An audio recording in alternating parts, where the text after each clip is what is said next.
Assalamualaikum warahmatullahi wabarakatuh. Bertemu kembali kita, dan pada kesempatan ini saya ingin mengajak kita untuk memperhatikan satu fenomena sosial yang penting, yang bahkan fenomena ini telah menimbulkan peristiwa besar ya. Apa itu? Yaitu fenomena flexing dalam bahasa Inggris, atau kalau bahasa kitanya pamer ditambah isme, pamerisme. Kalau bahasa daerah, ya bahasa Bangka, bahasa eh, Palembang, kata yang merefleksikan itu adalah ambo, mengambo, amboisme. Jadi pamerisme dan amboisme, kalau sudah kita tambahkan akhiran isme, itu menunjukkan perilaku itu menjadi darah daging ya, menjadi sesuatu yang sangat apa sangat mendarah daging dilakukan oleh seseorang. Dia menjadi sangat penting untuk melakukan ambok atau mengambok itu, atau memamerkan. Apa yang dipamerkan? Yang dipamerkan itu adalah biasanya adalah yang berkaitan dengan pencapaian-pencapaian materi ya. Bisa pencapaian terkait apa rumahnya, mobilnya, ya, kemudian makanannya, aksesoris yang dia pakai, ya, kemudian termasuk juga kehidupan-kehidupan glamornya. Ya, memang kalau kita lihat manusia memang punya kecenderungan untuk eh, apa menunjukkan pencapaian-pencapaiannya dalam rangka untuk mendapatkan konfirmasi dari eksternalnya, dari lingkungan luarnya, bahwa dia adalah seseorang yang berhasil, yang sukses, ya. Dia membutuhkan eksistensinya itu diakui oleh orang lain. Nah, salah satu cara melakukan itu adalah melalui flexing. Nah, tetapi kalau kita perhatikan lebih lanjut, bahwa flexing ini lebih banyak mudarat daripada manfaat, ya. Jadi kalau kita lihat misalnya ada kasus orang yang memamerkan, mengambok, ya, melakukan flexing terkait rumah mewah yang baru dia bangun di media sosial, yang berdampak kemudian dia keluarganya disatroni oleh perampok, ya, bukan hanya merugikan harta tapi juga sampai merugikan nyawa, ya. Ada fenomena lain adalah yang paling spektakuler yang terjadi pada tanggal 9/10. Flexing itu kemudian menimbulkan amuk massa yang luar biasa. Itu terjadi di Nepal, ya. Apalagi flexing yang dilakukan oleh pihak-pihak yang diasosiasikan oleh publik sebagai pihak-pihak yang bisa yang menyebabkan apa masyarakat itu menderita. Ya, contohnya di Nepal, flexing para anak-anak pejabat, ya, pamer kehidupan glamor mereka sehari-hari itu dipamerkan di media sosial. Bagaimana dia melakukan perjalanan kemana-mana dengan fasilitas yang mewah gitu ya, atau memamerkan kehidupan sehari-harinya yang glamor, ya. Nah, itu kemudian menimbulkan kritik ya di kalangan Gen Z di Nepal, dan kemudian menimbulkan dampak lanjut ketika orang mengkritik itu karena kritikan itu dinilai oleh pemerintahnya sudah merugikan, kemudian media sosialnya diblokir. Dampaknya kemarahan menjadi memuncak, ya. Mengapa kemarahan memuncak? Karena anak-anak mudanya, para Gen Z itu, media sosial itu adalah nyawa mereka. Mereka sejak balita sudah kenal dengan medsos. Kemudian media sosialnya ditutup, diblokir oleh negara atas alasan keamanan, ya. Nah, itu berdampak menimbulkan kemarahan yang luar biasa, apalagi kemudian awalnya itu berasal dari perilaku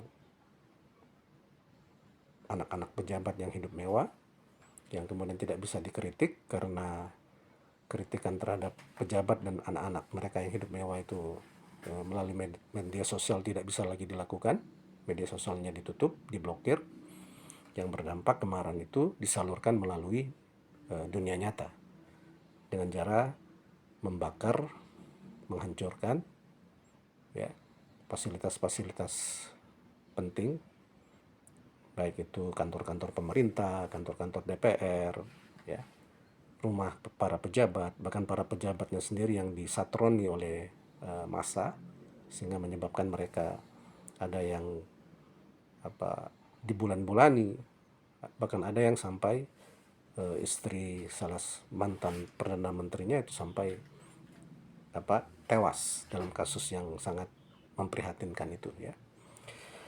Nah, dengan demikian flexing ini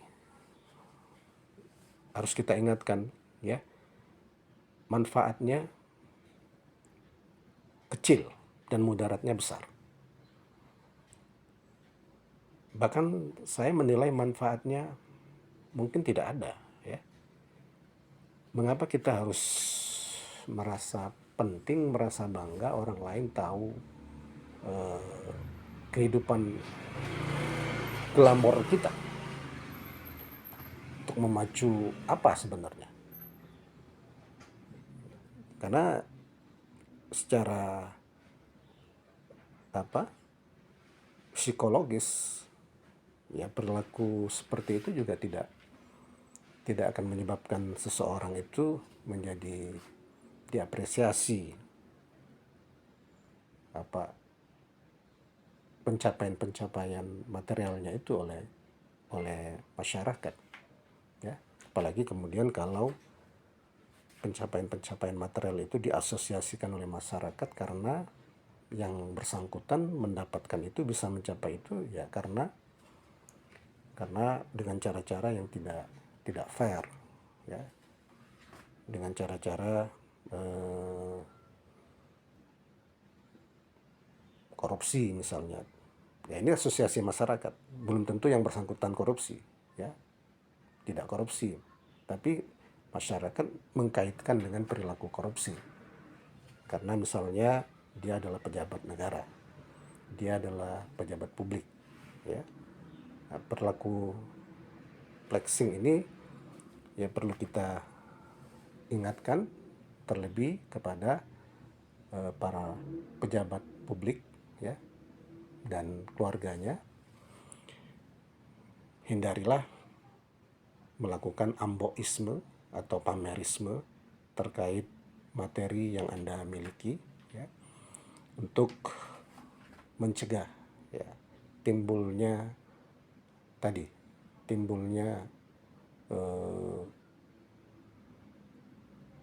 kemarahan publik, apalagi dalam kondisi situasi negara yang banyaknya orang mengalami pengangguran, ya, sulit untuk mendapatkan pekerjaan, kemudian juga dihadapkan pada kemiskinan. Jumlah yang seperti itu cukup banyak, ya.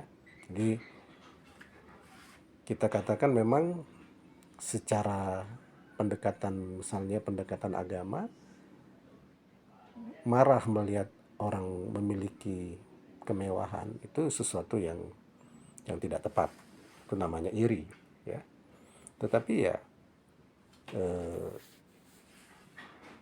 iri itu bisa muncul menjadi negatif kalau nanti itu menjadi media pihak-pihak tertentu untuk memprovokasi, ya, kemudian memberikan framing bahwa orang yang melakukan flexing itu dikaitkan dengan korupsi misalnya. Itu kan bisa menimbulkan kemarahan yang luar biasa sebagaimana yang terjadi di Nepal, ya.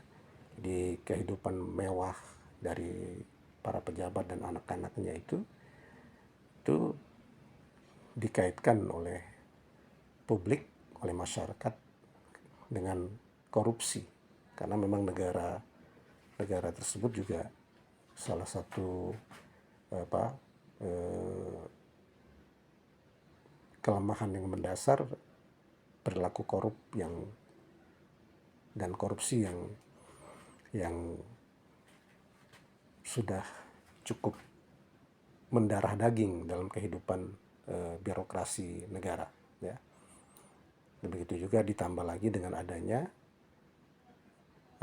kesenjangan, adanya inequality, di mana kehidupan para pejabat dan keluarganya yang begitu wah gitu ya, sementara sebagian besar masyarakat lain, ya, karena kita tahu di Nepal ini budaya kasta itu masih mendominasi. Jadi kasta-kasta yang tinggi itu menempatkan posisi-posisi strategis pemerintahan, dan mereka juga bisa mendapatkan privilege, ya. Ada diskriminasi terhadap masyarakat kecil, apalagi mereka yang kategorinya tidak berkasta. Nah, jumlahnya orang yang tidak masuk dalam kasta tertentu di Nepal itu jumlahnya hitungannya jutaan, ya.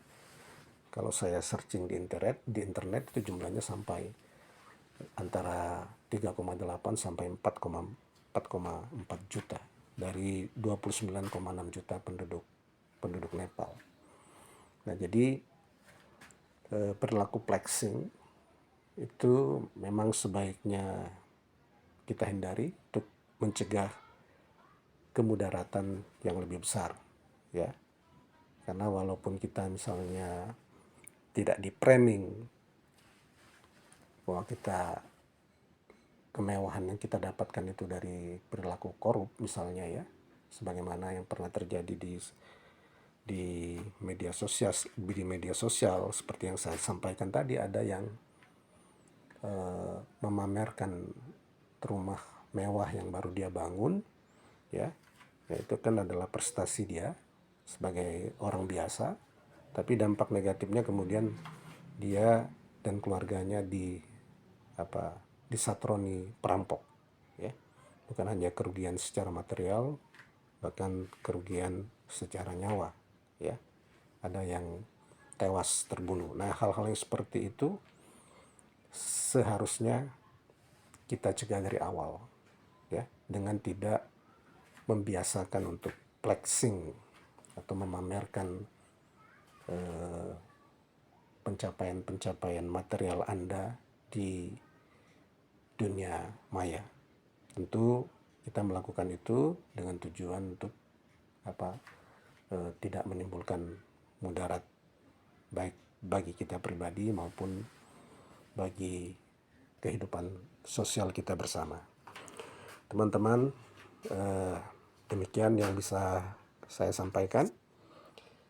Jangan lupa Anda untuk share, berikan komen Anda, baik ketika Anda setuju maupun tidak setuju dengan apa yang saya sampaikan. Subscribe dan like tayangan ini. Assalamualaikum warahmatullahi wabarakatuh.